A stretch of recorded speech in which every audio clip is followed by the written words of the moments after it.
Hi everyone! Maayong adlaw! Ito na naman po tayo. Manguha na naman po tayo ng gulay kasi magluluto po tayo ngayon ng lauoy. So isda lang po ang aking ihalo dyan. Masarap po yan. Kasi nga po, di ba? Galing po yan sa ating tanim, napaka-presko po at ayan po ang ating atsyal na hinog na, kunin na natin. Masarap yan, panghalo ko yan ngayon kasi napaka-fresh po talaga, no? Wala po talaga yung mga medisina, wala po yung spray. So napaka-healthy po ng ating mga gulay sa ating paligid mga lalabs, no? At ang ating okra, ang dami na pong bunga. Kaya ayan, madami na akong makukuha mga lalabs kasi yung huli ko bang tanim, ayan, namunga na siya, makakakuha na tayo at kuha din tayo ng malunggay. Sobrang dami na po ng aking malunggay mga lalabs. Tingnan nyo, pinutol ko na lang, no? Kasi sobrang haba na niya.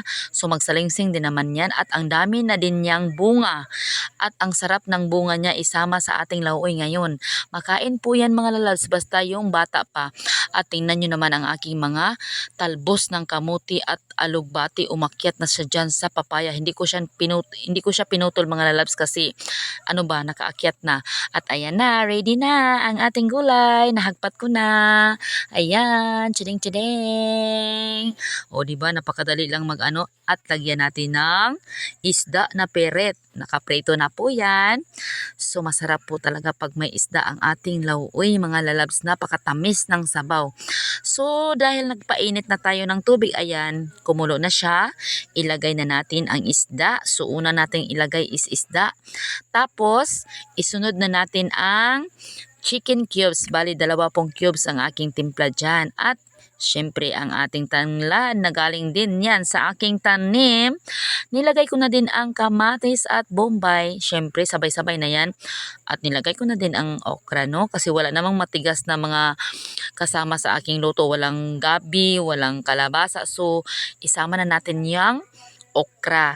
Kasi pag nakulo yan ng isang bisis, so ilagay na natin ang mga gulay. So napakadali lang po talaga at makakakain ka na ng masarap na gulay. So tikim na tayo, no? Ayan, pag tikim ko, tansya ko talaga yung lasa niya kasi saktong-sakto. O di ba?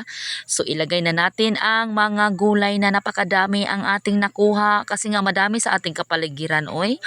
Magsawa ka na lang talaga pero hindi ako nakakain ilang araw ba?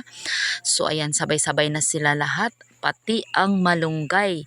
Pagkatapos ay atin nang ihalo-halo para siya ay maluto. O di ba? Masyado yatang madami ang aking mga gulay at napakakunti lang ng sabaw pero masarap to. Kasi kunti lang ang ating luto ngayon. So ayan na siya po, luto na. Ayan, kuha tayo para ibigay ko kay mama. Kasi gusto din ni mama ang ating luto na lauoy. Ayan, bigyan din natin ng isda. Binigyan ko pala ng isang hiwa na isda si Mother there. So gusto niya hindi pa yun ngayon natutulog. So bigyan natin para makakain din, no? So ang hirap talaga magluto pag sa kalayo mga lalabs kasi napakausok talaga. Sobrang usok, masakit sa mata. So ayan na, ibigay na natin kay inahan. So madilim ang bahay nila. Ay ayan, buti na lang pinailawan niya. So ayan na ang sa iyo, Mother there. So ayan, gustong-gusto niya yan. Kain ka na. So binigyan ko, katabi lang kami ni mama ng bahay mga lalabs, no? At ayan naman din ang sa amin. So kakain na po tayo. Ayan na ang ating kanin. So ayan po ang inyong tendera. Kumakain na kasi nga favorite niya yan. At ako pa talaga ang sa okra na hindi nahiwa. Ayan, sobrang sarap.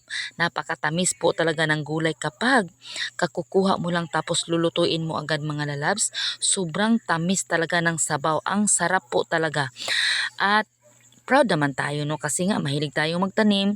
Kaya may gulay talaga tayong maluluto sa araw-araw kung gustuhin man natin.